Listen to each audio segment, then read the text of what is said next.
kusoo dhawaada qaybteeni sideedaad ee Bootstrap 5 qaybtan sida badanka ay ahaydba waxaan qorsheenay in markaasi aan sameyno hal blog ama hal portfolio ama website mid kamid inaan sameyno saa hadda shaashada ka aragtaanba meeshan waxaa ka muuqdo portfolio yar portfoliohan meesha ka muuqdo waxaan ku sameeyay Bootstrap haddana waxaan sameyn doonaa midkan ayaan sameyn doonaa la arki doonaa qaabka loo sameyn doono ugu horeyn haddaa fiirino wuxuu ka kooban yahay wax la yiraahdo navigations ama navbar hore uma soo baranin qaabka loo sameeyo navbar balse cashirkan ku baran doonaa qaabka loo sameyn doono navbarskani oo ay ka mid yihiin logadii oo ay ka mid yihiin nav itemski about project contact me sidoo kale waxaan arki doonaa lagu magacaabo section ka lagu magacaabo hero qaybtan ku sameyn doono sida aragtaanba waxaan hore usoo baran waxa la yiraahdo buttons sida loo sameeyo waxaa kaloo arkaan section kaleeto about me ka hadlayo qaabka loo sameyn doono waxaa kaloo arki doonaa qaab kaleeto ama section kaleeto oo markaasi qofka uu kusoo bandhigayo projectyada markaasi uu hore usoo sameeyay ama shaqooyinkii uu soo qabtay projectyada markaasi matalaya oo ay ka mid yihiin qaar ka mid tusaale ahaan aan iskaga qorno waxyaabo markaasi sambal ah sa aragtaanba markii aan sameynayno qaybtan projects aan kusoo bandhigayno waxaan adeegsanay grid systemkii ee Bootstrap oo hore aan usoo baranay waa columnska qaabka loo adeegsado sidoo kaleeta qaybtan ugu dambeysan waxaan arki doonaa la yiraahdo contact me qaabka loo sameyn doono oo leeyahay form qaabkani ah ugu dambeyn waxaan arki doonaa qaabka loo sameyn doono footerkani meesha ka muuqdo okay aad u fara badan yahay balse sina markii loo fiiriyo wax aad u yar waay oo waqti aan qaadanayni waxaan isku daynaa marka inaan ka dhigno oo si tartiib ah u sharaxno section u sameyn doonaa kulli waxaan ka bilaabaynaa qaybta koowaad navka ayaan ka bilaabi doonaa waxaan ku xijinaynaa qaybtan hero ku xijin doonaa kadib sectionka aboutka qaybtan waxaan ku xijinaynaa workska caadiga ah iyo contact ugu dambeyn waxaan sameyn doonaa footerka qaabka loo sameeyo sidoo kaleeta haddii aad fiirisaan portfoliohan inta ka muuqdaba waa responsive sida hore usoo baranay hadda markaan fiirino tusaale ahaan markii mobile aan ka dhigno saa aragtaba wuxuu noqday menu wuu isbedelay wuxuu noqday qaab responsive ah fontin saa aragtaan wax yar way soo yaraatay oo sidii hore ma ahan markaan click meeshan siiyo saa aragtaanba wuxuu aaday aboutka ay ku geynaa si toos ah aboutka inta ku arkaynaa haddii aan hoos usii baxno waxaan arkaynaa shaqooyinkii ama projectyada markaas meesha kusoo bandhignay oo meeshan ka muuqdo sidoo kaleeta formka qaabka usoo muuqdo ma aragtaa marka mobileka laga hadlayo ama mobile laga isticmaalayo iyo ugu dambeyn footerkii haddii markaasi tablet tahay maxaa dhacayo tablet markaan ka dhigno qaab tablet markaan ka dhigno arkaynaa menu inuu sida noo qarsoon yahay ee nagu jiraan itemskii meesha ku jira menuga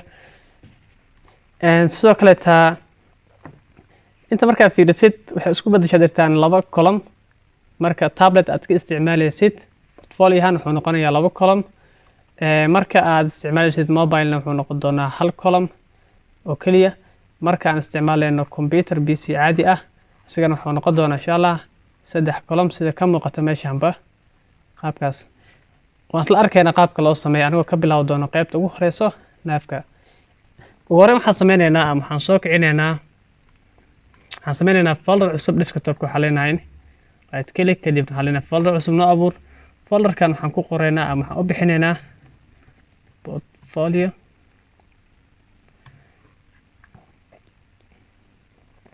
okay portfoliohan aan rabnaa markaasi inaan ku furno editorkeeni VS Code-ka waxaan soo kicinaynaa VS Code editorka markaan soo kicino okay editorka markaan soo kicino ugu horreyn waxaan click siinaynaa file kadibna waxaan leenahay open folder waxaan soo dooranaynaa folderkii markaas anaga aan rabnay oo ahaa portfolio hadda aan sameynay double click kadibna waxaa leeyahay okay si aan usoo furno. Okay, saa aragtaan waxaa noo soo furmay folderka haddaan desktopkan ku abuurnay, balse folderkani wax ku dhex qoran ma lahan, waa eber. ugu horreyn waxaan sameynaynaa hal file oo lagu magacaabo index.html. intaan markaas sameyno cashirkeeni bilowgeeni waxaan isticmaalnay bootstrap oo offline ah oo anagoo soo download gareynayno. taa waa isticmaali kartaa haddii markaas aadan internet haysanin. haddii aad rabtid qaabka loogu isticmaalo offline ahaan, fadlan cashirkii koowaad booqo qaybta descriptionka aad ka heli doontaa linkiga. haddii aad fahansan tahay qaabka loo isticmaalo offline, waxaad isticmaali kartaa sidoo kale qaabkan online-ka. waxaad galaysaa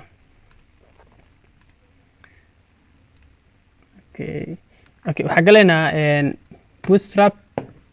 website-keeda, kadibna waxaan leenahay get start. waxaan soo koobiyeynaynaa ugu horeyn template-kani, waxaan leenahay copy. waxaan ku noqonaynaa VS Code-keeni, waxaan ku leenahay meeshaan paste. intaa markaas sameyno waxaan bedelayaa title-ka u bixinaynaa. okay, tusaale ahaan magacaas aan qoraynaa, waxaan leenahay Ahmed. okay, portfolio.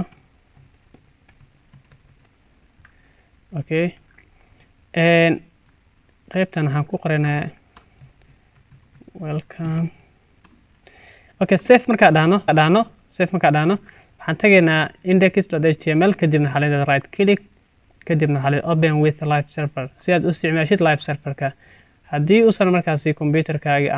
ama ku extensionkan uusan ku jirin editorkaaga, fadlan tag qaybta extensionska, kadibna sidaa hore usoo sheegnay qaybtan searchiga waxaad ku qori doontaa live server. intaa markaa qortid waxaa kuu soo bixi doona live server saa inta ka aragtaanba. kadibna waxaad click leedahay live server, kadib waxaa leedahay installka markaad dhammaysid waxaad ku noqonaysaa index.html. haddii uu kuu shaqeey waayo, fadlan restart u dir ama iska xir editorka ee dib u fur mar kaleeta. intaa markaad samaysid waxaad tagaysaa index.html dushiisa, kadib waxaa leedahay right click, kadibna waxaa leedahay open with live server. intaa markaad samaysid waxaa kuu soo bixi doono browserkaagii uu markaas uu soo akhrinayo qoraalka marka aan ku qornay qaybtan. saa aragtaanba taggii h1 aan ka xiraynay si qalad u qornay, waxaan ka tagnay calaamadaas, kadib save noo dheh. saa aragtaanba uma baahna markaasi marka extensionkan isticmaalaysa live server, uma baahna pageka refresh adiga dhexdid. refresh waxaa kuu sameyn doono automatic ah markii aad qoraal isla markii aad qorto, haddaad save dhexdid si automatic ayaa waxa u dhici doona refresh automatic ayuu dhacaa. okay, intaa markaa taaganaanay horey waan u socon karnaa haddeertan. intaa markaa taaganahan waxaa iska tiraynaa taggan iska tiraynaa. ugu horeyn waxaan sameynaynaa naafkii ama navbarkii, commenti aan qornayaa si aan u kala saarno. waxaan sameynaynaa markaasi waxaan leenahay qaybtan waxaan ku sameyn doonaa navbar. navbarka hore uma soo baran, balse waxaan isku dayaa inaan ku sharxo cashirkan. waxaan leenahay waxaan furaynaa tag div, waxaan furaynaa tag loo magacaabo nav, kadibna waxaan leenahay classkaasi markaasi waxyaabo badan aan ku xusi doono ay ka mid yihiin navbar. sidoo kaleeta waxaan leenahay navbar expand lg ama large, navbar light. okay, background waxaad ka dhigtaa markaasi aan leenahay background waxaad ka dhigi doontaa light. okay, margin bottomka ama qaybta hoose waxaan leenahay 0 ka dhig inuu ku dhagaarno. waxaan rabnaa qaybta hero image-ka uu ka soo bixi lahay. haddii aan fiirino qaybtan waxaan rabnaa inaan isku dhejino inta space u dhexeeya marabi margins meeshaas naga gala marabi si markaas u difaaco ayaan meeshan waxaa ka dhigaa margin bottom 0 ka dhig. okay, intaa markaan sameeyo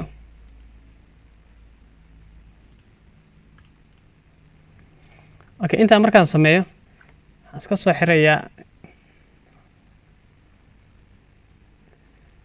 okay, intaa markaas waxaan iska soo xiri doonaa naafkeeni, waxaan leenahay inoo xir, kadibna enter dheh.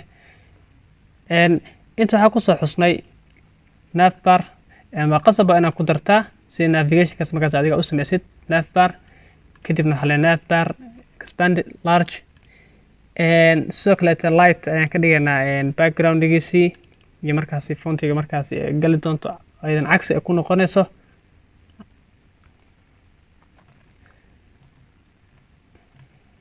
saa aragtaanba navbarki waa cadaan oo cadaankaasa ka dhigi doonaa.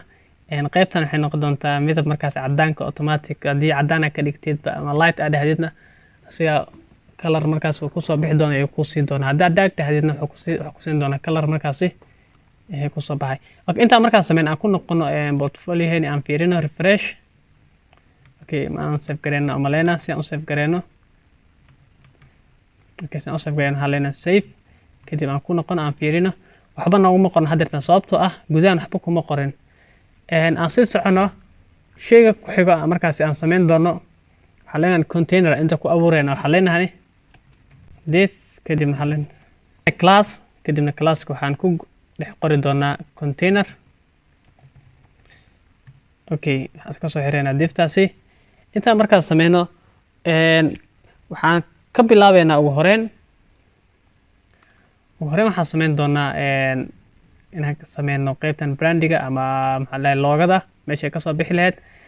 si loogadaas u sameyno waxaan sameyneynaa qaybtan waxaa leenahay tag ayaa fureynaa. okay, tagaasi waxaa leenahay meelnayo aadin kali hash iska dheh oo pagekan gudihiisa iyo kasiisan ka dhex bixin. classka markaas aan sii doono waxaa lagu magacaabaa navbar kadibna waxaa leenahay brand maadaama aan rabno brandiga ama blogan cafwan portfoliohan aan u rabno brandigiisa in meeshaas kusoo muujino. kadibna gudihiisa waxaan leenahay waxaan ku dari doonaa image. imagekan sourcigiisa wuxuu noqon doonaa linkan descriptionka idin kusii doonaa ama imageka jecesha markaas soo qaado. haddii imageka uu kugu save gareysan yahay qaybtan dhexe ama meeshan uu ku yaalo waxaad dhigi kartaa image nameka sheegaysaa kadibna waxaad sheegaysaa dot wix extensionkiisa oo ah jp ama jpg ama png ama wuxuu yahay ayaa sheegaysaa. ama waxaad isticmaali kartaa mid aad ka soo qaadatay google-ka. si google-ka image ugu soo qaadato waxaad tagaysaa google-ka waxaad leedahay okay, waxaad iska qoraysaa kule sawirka markaas adigaa jecesha laakiin anaga waxaan isticmaali doonaa avatar icon aan leenahay. kule waxaan iska isticmaali doonaa kuwana isticmaali doonaa mid ka mid a click leedahay kadibna waxaa leedahay right click kadib waxaa leedahay copy image address aa leedahay si aad usoo koobiyeysid imagekaasi. okay, kan waa isticmaali karnaa ama mid kaleeto midkaa jecesha markaas waa isticmaali kartaa laakiin aniga waxaan isticmaalayaa mid kaleeta. waxaan isticmaalayaa midkan bluega meesha yaala si aan u isticmaalo. waxaan soo qaadanayaa linkigii waxaan tagayaa codekeenii meeshaan isticmaal lahayn. qaybtan waxaan gelinaynaa image sourciga linkiga ayaa gelinaynaa. safe markaan dhaho intaan haddii aan ku noqdo maxaa dhacayo sa aragtaan waxaa iga soo muuqday meeshaani imagekii aad u weyn yaa ii soo muuqday. imagekan inaan yareeyaa rabaa waxaan isticmaalaa wax yar oo cs. waxaan ku dareynaa style ayaan ku dari doonaa imageka. waxaan leenahay style kadibna waxaan leenahay cabirkiisa ama balaca waxaa ka dhigaysaa 80 pixel kadibna safe dheh. haddana aan fiirino sa aragtaanba wuu yaraaday. markaad fiirisidba meeshaan lama kala fahmayo backgroundigan iyo naafkeeni lama kala fahmayo. si aan u kala saarno wax yar oo shadow yaraan ku dari doonaa qaybta naafka. waxaan tagaynaa naafka ayaan tagaynaa waxaan ku dari doonaa meeshaan shadow -lg safe day aan fiirino haddeertaan sa aragtaanba wax la kala fahmi kara ayuu noqday qaybtan sida oo marka hore inoo ahaay anaga portfolioheena sida noo hayba. okay, waxaan u sameynay shadow yara u sameynay sa aragtaanba. waxaa kaloo sameyneynaa qaybtan about project contactiga inaan sameynaya rabnaa. markaan waxaan leenahay intaan markaa taaganaanay waxaan rabnaa inaan sameyno buttonka yar markaasi loo yaqaano. hadda markaa kan taaganahan saa fiirino sa aragtaanba wuxuu leeyahay markii mobile ama isticmaalmo tablet wuxuu leeyahay icon yar markaasi ama button yar oo markaasi kuu sheegayo togglekaas kuu sameynayo inaan sameyno. si aan u sameyno markaasi si aan u sameyno qaybtan waxaan kusoo dari doonaa button taggan aan soo xirnay waxaan ka furi doonaa buttonkani waxaan siin doonaa class la yiraahdo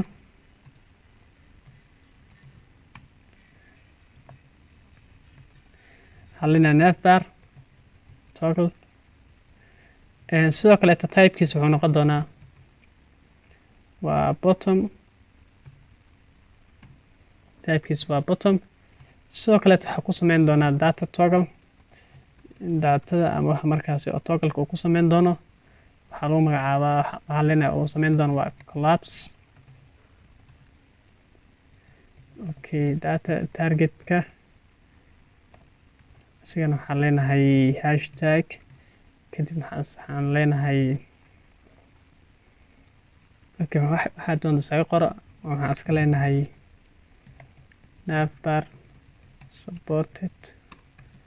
content okay aan ka dhigano capital si loo kala fahmo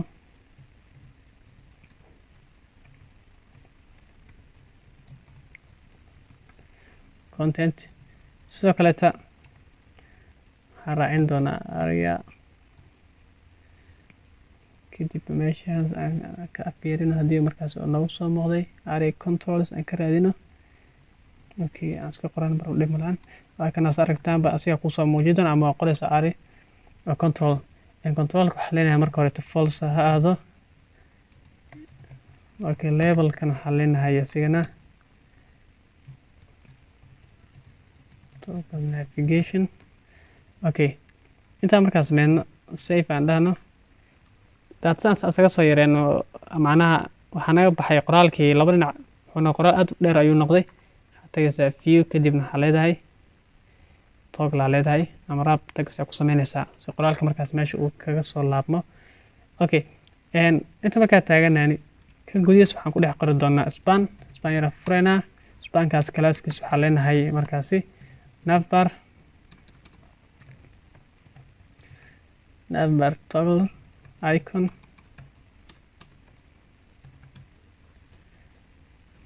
okay save deh aan hadeertaan fiirina markaasi waxaan ku noqonaynaa meesheeni waxba ma aragno aan soo yareena bal screenka markii aan soo yareena browserka wax meesha ka soo muuqday sa aragtaanba hadda wax uu markaas soo muujiyay ma lahan sa aragtaanba waa eber waxba kuma qorna balse qaabkaas u sameyn karnaa anaga laakiin marka screenka uu weyn yahay uu qarsoonaa macnaha screenka markuu yar yahay itemska dhumi lahay ayuu kuu soo muujinaa laakiin screenka markuu balaaran yahay item markaas lasoo bandhigo screenka asigaaba weyn markaas uma baahna marka wax qarsoon oo lasoo bandhigayo okay bottonka dabadiisna waxaa leenahay ama bottom gadaashiisna waxaa leenahay div ayaan fureynaa kadibna classka aan ku qori doono waxaa leenahay collapse navbar collapse okay margin waxaa leenahay margin waxaa ka dhigaysaa auto ama automatic ka dhig id-ga markaas uu qaadan doono waxaa leenahay harna id-ga aan siinayna waa kanaan soo koobiyeynaynaa waa inay islahaadaan markaas labadaas meeshaas waxaa ku leedahay best ku leedahay okay gudihiisa waxaan ku dhex qori doonaa waxyaabo fara badan markaasi oo ay u horeeyaan ul aan fureynaa kadibna classkeedna waxaa leenahay navbar -nav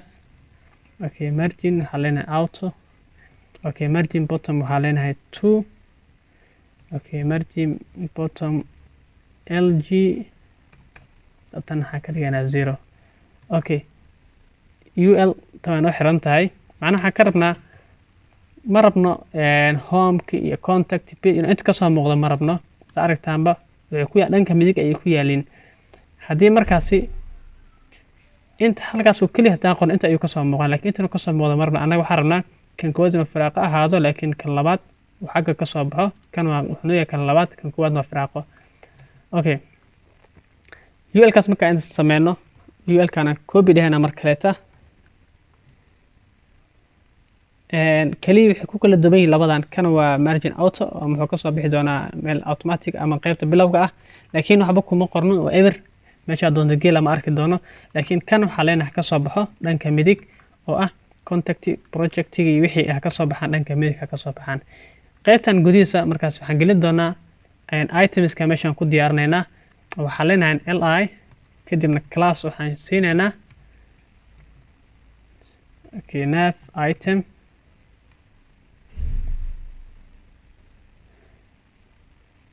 gudihiisna waxaan ku qori doonaa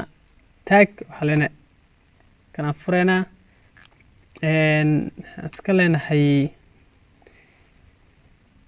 gudihiisna waxaan ku qori doonaa la yiraahdo waxaan ka bilaabeynaa about project contact me aan haysanay marka waxaan leenahay about